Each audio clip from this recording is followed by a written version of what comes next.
네, 이제 오늘장 정리와 함께 챙겨야 할 이슈들 한번 짚어보겠습니다. 글로벌 마켓6 오늘 목요일에는요, 송준호 메타 투자자문 자산운용본부 부장과 화상으로 연결해 보겠습니다. 부장님 안녕하세요. 네, 아나운서님 반갑습니다. 네, 지금 연준 정책 결정자들이 비둘기파에서 매파로 많이 넘어간 상황인데요. 과연 이러한 발언들이 시장에 어떤 영향을 좀 줄까요? 네, 우선 서해간 뉴욕 증시 보면요. 현지 기준으로 어제였던 화요일에 이어서 오늘인 수요일에도 하락세를 이어가면서 3대 지수 모두 장중 1에서 2% 수준 하락했는데요. 우선 오후장 막판에 좀 접어들면서 하락폭을 조금은 회복하는 흐름이 나오기는 했습니다. 다만 우리 나스닥 같은 경우에는 금요일 개장을 1.42% 개파랑으로 시작을 해서 또 갭을 메우지 못하면서 2.22% 하락으로 마감을 하는 모습을 보였습니다. 상당히 좀 불안한 동향이 포착된 점이 다소 우려스러운 부분인데요. 최근에 하락세 같은 경우에는 투자자들이 러시아에 대한 서방의 추가 제재를 또 주목을 하고 있고, 또 주요 통화정책 위반자들의 매파적인 발언이 쏟아지면서 하락한 것으로 풀이가 되고 있습니다. 연준의 더 많은 구성원들이 금리를 인상을 하고 인플레이션을 잡기 위해서 공격적으로 움직일 가능성이 있음을 계속 시사를 하고 있는데요. 이날 오후에 발표됐던 연준의 회의록은 중앙은행이 단기적으로 양적 긴축을 시작하는 것에 대해서 논의를 하고 있고, 또 3월 회의에서 많은 연준 총재들이 50bp 금리 인상을 선언했었다, 이렇게 발표를 했습니다. 그리고 어제 브레이너드 연준 부의장 같은 경우에는 FOMC가 이미 상승된 인플레에 대한 움직임을 정당하기 위해서 금리 인상보다 그리고 더 강력한 조치를 취할 준비가 되어 있다, 이렇게 발언을 한 건데요. 5월의 공격적인 금리 인상은 물론이고 추가적으로 대차대조 축소가 포함될 수 있다, 이렇게 제안을 하고 있는 그런 상황입니다. 그래서 브레이너드는 이전 사이클보다 경제 회복이 훨씬 더 강력하고 빠르다는 점을 감안을 했을 때 대차대조표가 2017년에서 19년도의 긴축 사이클보다 훨씬 더 빠르게 축소될 거다, 이렇게 예상을 한다, 이렇게 발언을 했고요. 현재까지 시장은 연준이 대차대조표 축소 시기에 대해서는 정확하게 발언을 해오지는 않았었어요. 근데 해당 일정이 지금 빠른 시일 내에 도래할 거고 그 양도 더욱더 이제 많아질 거다, 이런 것들 때문에 기존에 있었던 안도감이 좀 무너지고 있는 그런 상황이라고 볼 수가 있겠습니다. 그래서 이번 발언에서 5월 대차대조표 축소 가능성이 또 높아지면서 지난 3월 29일 단기 고점을 찍고 약 일주일간 지금 미국 증시 하락세를 보여주는 구간에 놓여 있는데요.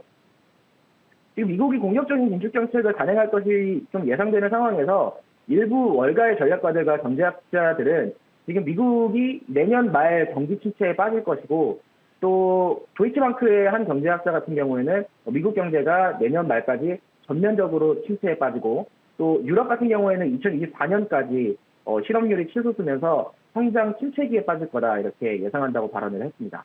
한편 미국과 유럽연합 7개국이 또 러시아에 대한 또 다른 제재를 준비하면서 러우 전쟁에 대한 우려감 또한 계속해서 커지고 있는데요. 미국은 더 많은 러시아 정부 관리와 가족들, 그리고 러시아 소유의 기업들과 금융기관에 벌금을 부과할 것으로 좀 예상을 하고 있습니다. 네, 이렇게 추가적으로 부동산 쪽 볼 건데요. 미국의 주택담보 신청 건수는 4월 초까지 4주 연속 하락을 하고 있고요. 이자율이 급등을 하면서 주택 소유자의 재용자와 신규 구매자의 시장 진입을 좀 방해를 하고 있는 상황입니다. 그래서 모기지은행협회 주간 지수에 따르면 4월 1일에 종료된 기간 동안에 모기지 신청 건수는 전주 대비해서 6.3% 감소한 것으로 나타났고요. 이번 하락 같은 경우에는 그 전주에 6.8% 하락한 데 이어서 추가적으로 하락을 한 겁니다.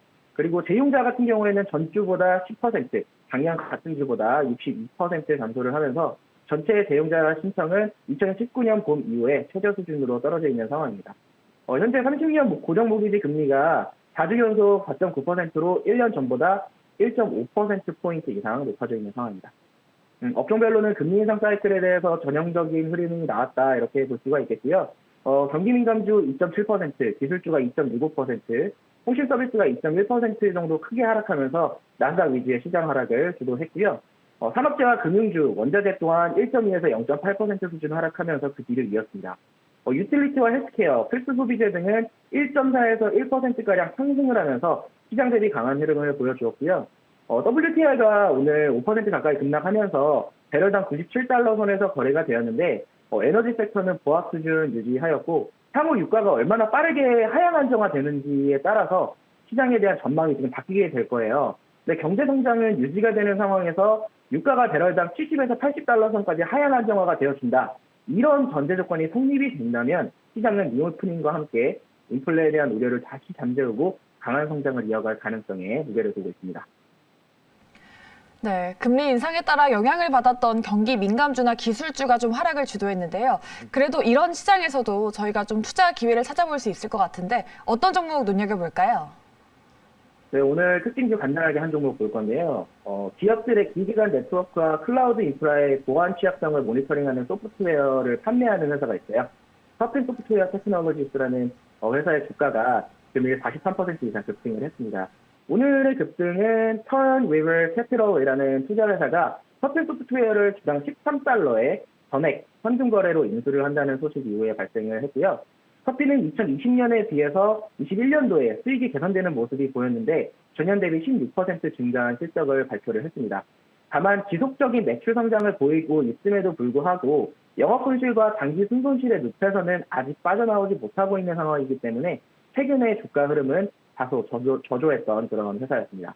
오늘의 43% 가까운 급등으로 커피는 주당 12달러 92센트에 마감을 하였고요. 해당 가격은 턴리버 캐피털이 제시한 주당 13달러에 근접한 가격이기 때문에 지금 가격 수준에서 기존 주주들은 수익 실현을 좀 고민을 하는 것이 좋을 것으로 좀 예상을 하고 있고요. 향후 영업이익이 흑자 전환되는지에 대한 동향을 좀 살피면서 재진입을 고민해 보시면 조금 더 바람직한 투자 전략이 될 수 있을 것으로 보여지고 있습니다.